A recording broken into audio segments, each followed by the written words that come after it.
Most people believe wealth comes from working hard. And for thousands of years, that was mostly true. If you hunted more, farmed more, or built more, you had more. But somewhere along the way, the rules changed. Today, the hardest workers aren't always the wealthiest. In fact, many of the richest people work fewer hours than those struggling to pay rent. So what happened?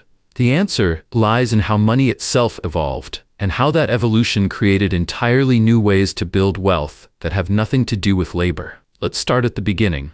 Before money existed, humans traded directly. You had chickens, I had grain. We swapped. This barter system worked fine in small communities, but it had serious limitations. What if I needed grain but you didn't want chickens? What if your grain spoiled before we could trade? What if we couldn't agree on how many chickens equaled a bushel of grain? Every transaction required what economists call a double coincidence of wants. Both parties had to want exactly what the other had, at the exact same time. This inefficiency held human progress back for millennia. You couldn't specialize, you couldn't save effectively, you couldn't plan for the future. If you were a skilled potter, but the farmer didn't need pots this season, you went hungry despite having valuable skills. The entire economy moved at the speed of coincidence. Then came one of humanity's most important innovations, commodity money. Society started using specific items as universal stores of value. Salt in Rome, so valuable that soldiers were paid with it, giving us the word salary. Cattle in pastoral societies, shells in coastal regions. Precious metals eventually won out, and for good evolutionary reasons. Gold and silver became the dominant choice because they were scarce, durable, divisible, and portable. A gold coin in ancient Rome represented real, physical value. It took human labor to extract that gold from the earth, refine it, and mint it into coins. The metal itself had intrinsic worth. When you held gold, you held something rare and difficult to produce. That coin in your hand represented hours of mining labor, smelting expertise, and minting precision. Money was crystallized labor. Here's where things get interesting. For most of human history, wealth still meant labor, just stored labor. Even with gold coins, you got wealthy by working, producing, or conquering. Kings hoarded gold, but that gold represented the labor of miners, farmers, and soldiers. A wealthy merchant had more gold because he'd coordinated more transactions, taken more risks, moved more goods. But it all traced back to someone's actual work. Wealth was still fundamentally tied to effort and output. Then banking emerged in Renaissance Italy, and the nature of money started to shift in ways that would have seemed like sorcery to earlier civilizations. Medieval goldsmiths noticed something clever. When people deposited gold for safekeeping, they rarely all withdrew it at once. The goldsmith would give you a receipt, and you could trade that receipt as if it were the gold itself. Easier than carrying heavy coins around. But here's the trick that changed everything. Goldsmiths began lending out a portion of the gold they held, charging interest on those loans. They were creating more claims to gold than actual gold existed. If the goldsmith held 100 gold coins and issued receipts for 100 coins, that's fine. But if he then lends out 50 of those coins, while still honoring all 100 receipts, he's created 50 coins worth of money out of thin air.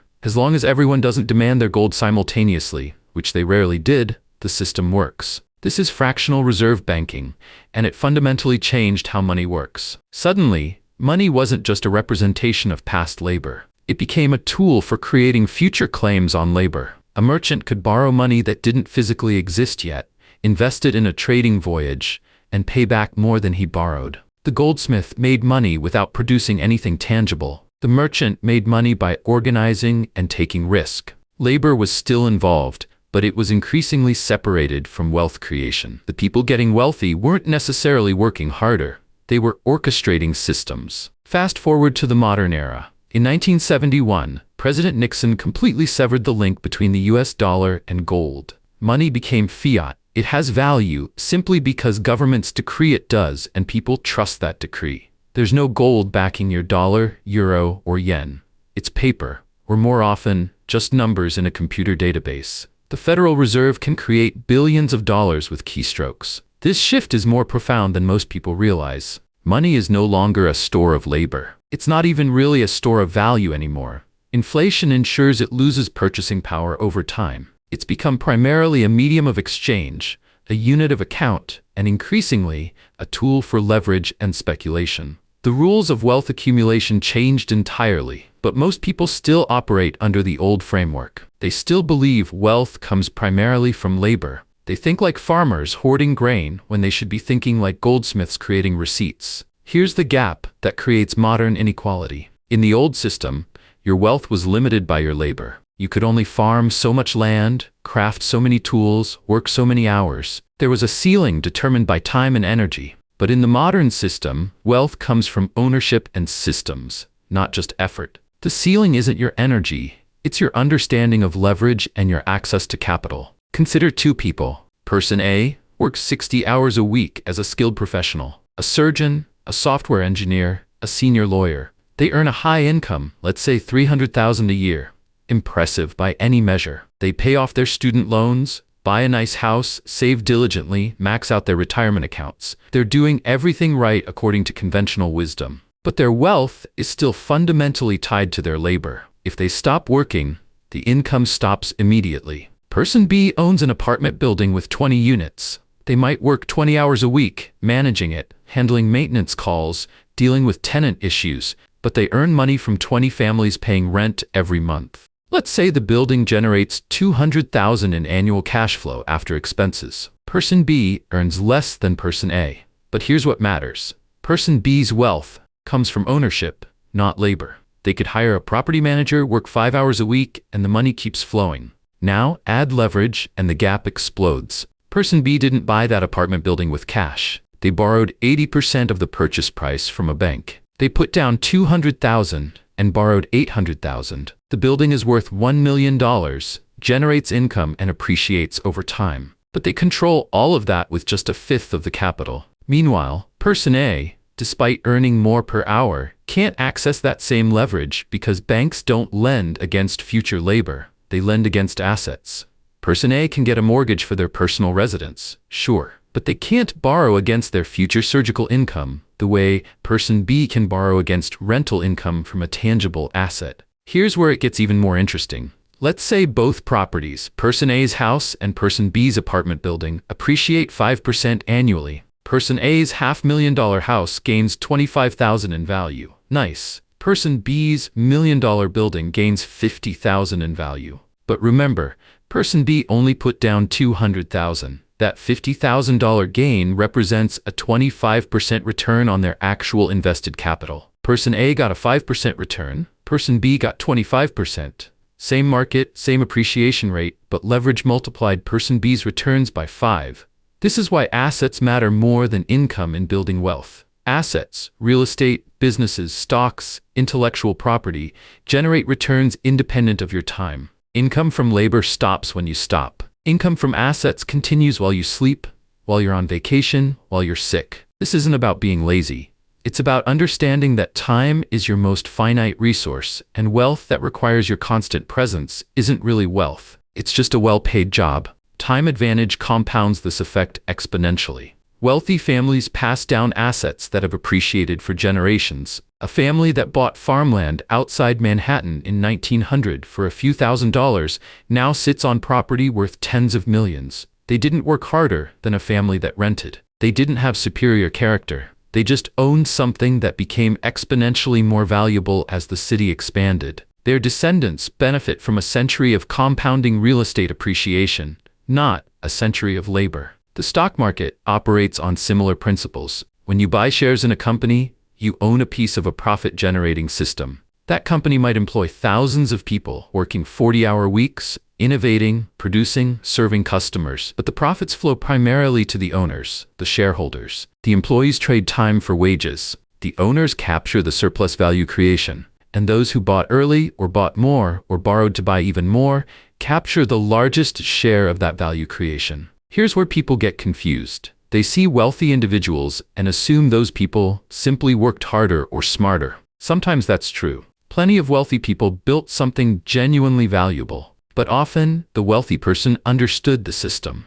They understood that money, in its modern form, is a tool for acquiring assets and using leverage, not just compensation for labor. They stopped trading time for money and started using money to buy time-generating assets. Consider inflation. Something that sounds abstract but has concrete wealth implications. When central banks create new money, which they do constantly through quantitative easing and other policies, That money doesn't appear evenly in everyone's bank account, like some kind of democratic helicopter drop. It enters the system through loans to governments and banks, then spreads through the economy like ripples in a pond. Those closest to the money creation, large financial institutions, corporations, wealthy investors access it first. They can borrow at low rates and use it to buy assets before prices rise. Big companies issue bonds at 3% interest and buy back their own stock. Real estate investors get cheap mortgages and acquire more property. Asset prices inflate. By the time that newly created money reaches the average worker's paycheck, maybe 18 months later when their employer finally gives them a 3% raise, asset prices have already increased 10 or 15%. This is called the Cantillon effect, named after an 18th century economist who noticed it, and it systematically advantages those who hold assets over those who hold only their labor. If you're a worker, inflation erodes your savings and your purchasing power. If you're an asset holder, inflation inflates the nominal value of your assets while your debts stay fixed. Someone with $1 million mortgage at 3% fixed interest is thrilled when inflation hits 7%. Their debt is being eroded in real terms while their property value rises. Meanwhile, someone saving cash in a bank account earning 1% interest is getting destroyed. None of this is a moral judgment. It's not about fairness or unfairness, deserving or undeserving. It's simply how the system evolved.